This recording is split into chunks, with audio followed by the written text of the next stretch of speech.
안녕하세요. 2월 10일 목요일입니다. 오늘은 요한복음 12장 1절부터 11절입니다. 제가 읽겠습니다. 유월절 엿새 전에 예수께서 베다니에 이르시니 이곳은 예수께서 죽은 자 가운데서 살리신 나사로가 있는 곳이라. 거기서 예수를 위하여 잔치할 새 마르다는 일을 하고 나사로는 예수와 함께 앉은 자 중에 있더라. 마리아는 지극히 비싼 향유 곧 순전한 나드 한 근을 가져다가 예수의 발에 붓고 자기 머리털로 그의 발을 닦으니 향유 냄새가 집에 가득하더라. 제자 중 하나로서 예수를 잡아줄 가룟 유다가 말하되 이 향유를 어찌하여 300데나리온에 팔아 가난한 자들에게 주지 아니하였느냐 하니, 이렇게 말함은 가난한 자들을 생각함이 아니요 그는 도둑이라 돈꾀를 맞고 거기 넣는 것을 훔쳐가미러라. 예수께서 이르시되 그를 가만두어 나의 장례할 날을 위하여 그것을 간직하게 하라. 가난한 자들은 항상 너희와 함께 있거니와 나는 항상 있지 아니하리라 하시니라. 유대인의 큰 무리가 예수께서 여기 계신 줄을 알고 오니 이는 예수만 보기 위함이 아니요 죽은 자 가운데서 살리신 나사로도 보려 함이로라. 대제사장들이 나사로까지 죽이려고 모의하니 나사로 때문에 많은 유대인이 가서 예수를 믿음이로라. 아멘. 나사로가 죽었다 살아난 것 때문에 예수님이 나사로의 집에 오셨다 하는 이야기를 듣고 많은 유대인들이 찾아옵니다. 예수님도 보고 싶었고 또 죽었다가 살아났다고 하는 이 나사로가 얼마나 신기했겠습니까? 그것을 이유로 예수님을 믿는 사람들이 많아졌습니다. 그러니까 이 대제사장들이 이해 안 되겠다, 나사로까지도 죽여야겠구나 라고 모의하였다라고 성경은 기록합니다. 오늘 유월절이 있기 엿새 전에 예수님이 나사로의 집을 방문하십니다. 아마 세 번째 방문이신 것 같습니다. 첫 번째 방문은 우리가 잘 아는 것처럼 마르다가 예수님, 마리아는 왜 일 안 해요? 나 좀 도와주세요. 도와주게 그렇게 하세요. 이렇게 이야기했던 것이고, 두 번째 방문은 나사로가 죽었을 때 나사로를 살리신 일, 그리고 세 번째 방문이 기록되어 있습니다. 아마 중간에 또 방문하셨거나 그러셨을 수도 있겠으나 기록되어진 것은 이렇게 한 세 번 정도 우리가 찾아볼 수 있죠. 예수께서 이 나사로의 집에 오셔서 잔치가 열립니다. 근데 여전히 마르다는 또 열심히 일을 하고, 마리아는 마르다처럼 일하지 않고 또 다른 일을 하죠. 처음에는 예수님 말씀을 들었으나 오늘은 무슨 일을 하였는지 보면 지극히 비싼 향유 한 근을 예수님의 발에 붓고 자신의 머리털로 닦는 일을 합니다. 이 유대인들은 손님이 방문하면 발을 씻을 물을 주고 종이 주인의 발을 닦아주고 신하가 왕의 발을 씻어주는 것처럼 그렇게 섬김의 표현들을 하는 거죠. 예수님도 이 뒤에 제자들의 발을 씻어주는 그 일을 함으로 너희가 서로 종이 되어 섬기는 것이 마땅하다라고 가르치시지 않습니까? 마리아가 이렇게 향유를 붓는 그 일, 한 근 약 325g 정도 된다고 합니다. 이것을 붓는데 그것을 보고 유다가 이야기하는 거죠. 책망, 비난 이런 거 비슷하게 합니다. 왜 저거를 300데나리온에 팔면 가난한 사람들을 얼마나 도와줄 수 있는데 도대체 왜 저러냐고. 가난한 자들을 돕는 게 맞지 않냐, 이렇게 이야기하는 거죠. 이렇게 말하는 이유는 뭐냐면 그가 정말 가난한 자들을 생각함이 아니라, 요한은 기록하기를 그는 도둑이기 때문에 그렇게 돈꾀를 맞고 거기에 넣는 것을 자기가 훔쳐갔다 라고 기록하고 있는 거죠. 그러니까 유다는 저거 이렇게 팔아서 이렇게 헌금하면 내가 딱 할 수 있는데 그걸 못해서 어쩌면 분개했을지도 모릅니다. 향유의 가치를 이 유다가 계산해 주었네요. 약 300데나리온. 한 데나리온이 노동자의 하루 품삯이라고 생각했을 때 약 거의 1년 일해야 모을 수 있는 돈만큼의 가치가 있는 그런 거죠. 오병이어의 기적에도 보면 5,000명 넘는 사람들 먹이는 거 계산할 때 200데나리온 해도 만만치 않겠는데요 라고 얘기했으니까요. 이 비싼 이 순전한 향유, 비싼 향유 이거 한 근은 정말 대단히 큰 가치가 있는 거죠. 그러니까 마리아에게는 어쩌면 자신이 가장 소중하게 여기고 있는 제일 귀한 것이었을 것입니다. 예수님은 그것을 보고 말씀하시죠. 그 마리아를 책망하는 제자를 향해서 그것이 아니라고 말씀하십니다. 그냥 두라고, 나의 장례를 예비하고 있다, 이렇게 이야기하면서 가난한 자들은 항상 너희 곁에 있지만 나는 항상 있지 않아 라고 말씀하십니다. 같은 것을 보고 같은 장소에서 해석이 다르죠. 마리아의 행동을 두고 유다와 예수님의 해석이 다릅니다. 마리아는 자신의 가장 귀한 것을 예수님께 부었습니다. 그리고 유다는 그것을 얼른 계산했죠. 그리고 책망합니다. 유다가 한 말은 뭐 그 말 자체로는 악한 말이거나 틀린 말은 아니잖아요. 가난한 자들을 돕는 것, 그것은 맞는 거죠. 옳은 거죠. 우리가 해야 할 일이지 않습니까? 그러나 여기서 중요한 것은 지금 어떤 것이 더 중요한가, 예수님이 어떤 위치에 있는가, 그것을 확인하고 아는 것이 더 중요한 것 아니겠습니까? 유다는 앞서 말했던 것처럼 자신의 도둑이기 때문에 자신의 이득을 위해서 그것을 해야 하는 거죠. 마리아는 300데나리온이나 되는 그런 향유를 거룩하게 사용하였고, 유다는 예수님을 은 30에 팔아 넘깁니다.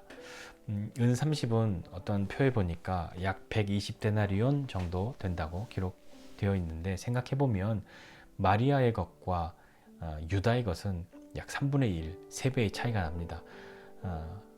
뭐 단순하게 비교해 보면 마리아보다 유다가 약 3분의 1 정도 적은 가치로, 그것도 악하게 예수님을 팔아넘기는 그런 일들을 하게 된 거죠.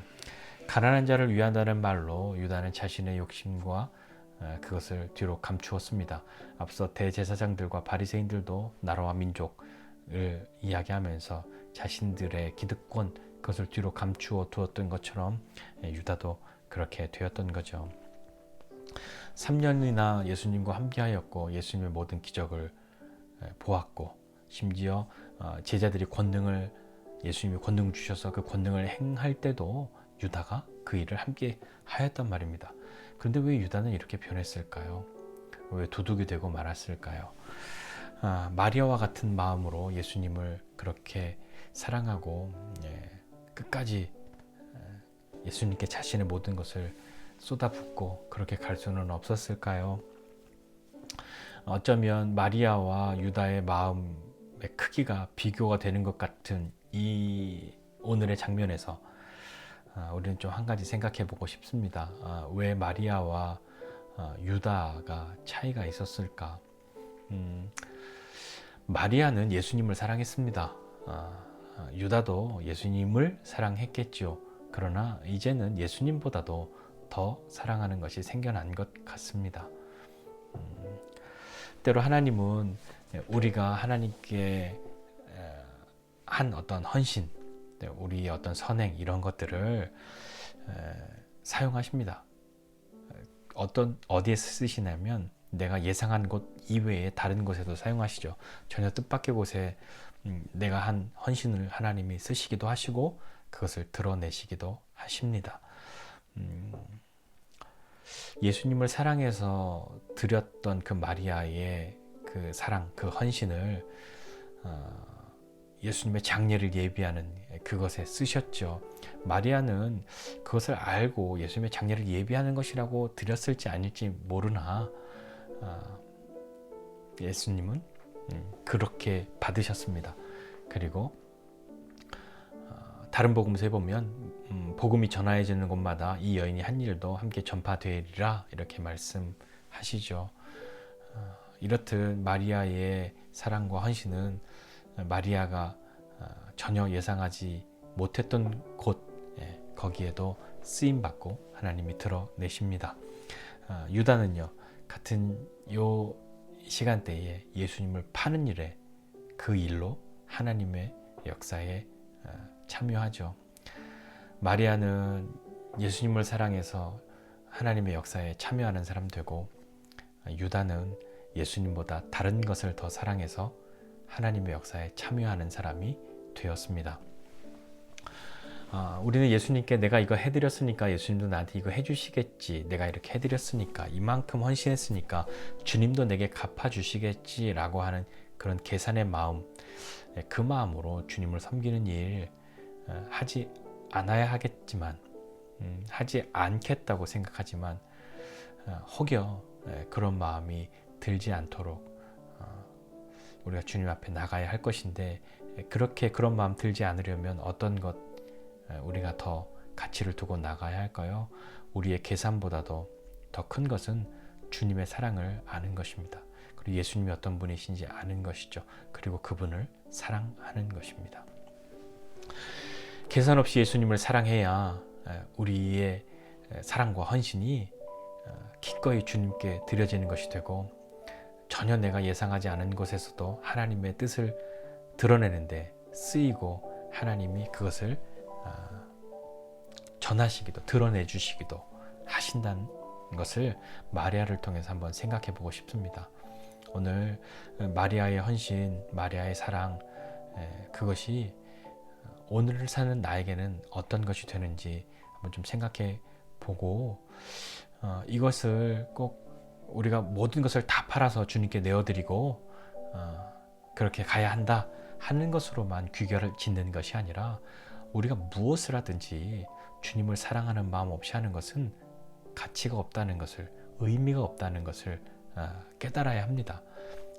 적은 것을 내어드려도 주님을 사랑하는 마음으로 하는 것, 작은 일을 하는 것도 사랑하는 마음으로 하는 것과, 계산해서 내가 이거 했으니 주님도 나에게 이렇게 갚아주시겠지, 이렇게 나를 높여주시겠지 하는 그런 마음, 그 마음을 버리고 순전하게 주님을 사랑하는, 주님이 어떤 분이신지 그리고 내게 행하신 그 일을 기억하고 주님을 사랑하게 되는, 더 사랑하는 저와 여러분 모두가 되시기를 주님의 이름으로 축복합니다.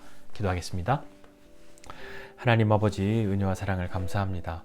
하나님, 마르다는 열심히 일하는 것으로 주님을 사랑하는 마음을 표현했고, 마리아는 또 자신이 가장 귀히 여기는 것을 주님께 감사하는 마음으로 붓고 머리털로 주님의 발을 닦아드리는 것으로 자신의 사랑을 표현하였습니다. 주님, 그리하였던 것처럼 우리는 계산 없이 주님을 사랑할 수 있는 사람 되게 해주십시오. 주님보다 다른 것 사랑하는 것이 얼마나 악한 것이 될 수 있는지 가룟 유다를 통해서 보면서, 하나님, 우리는 주님이 어떤 분이신지 알고 주님이 행하신 일도 잘 알고 그 사랑을 경험한 우리가 더불어 이 인생에서의 삶을 하나님과 함께 살아가고, 매일매일의 삶을 통해서 주님을 더 깊이 사랑할 수 있게 되는, 사랑하게 되는 그런 사람들 되도록 은혜 베풀어 주십시오. 계산적인 사랑 아니라 순전한 마음으로 주님 사랑하는 사람 되고 싶습니다. 그 사랑 알고 그 사랑 경험하는 사람 되게 해주십시오. 그리고 그 사랑, 주님을 사랑하는 것으로, 또 사람을 사랑하는 것으로 잘 흘려보내는 믿음의 사람들 되기 원합니다. 함께하여 주십시오. 감사드리고 예수님의 이름으로 기도드립니다. 아멘.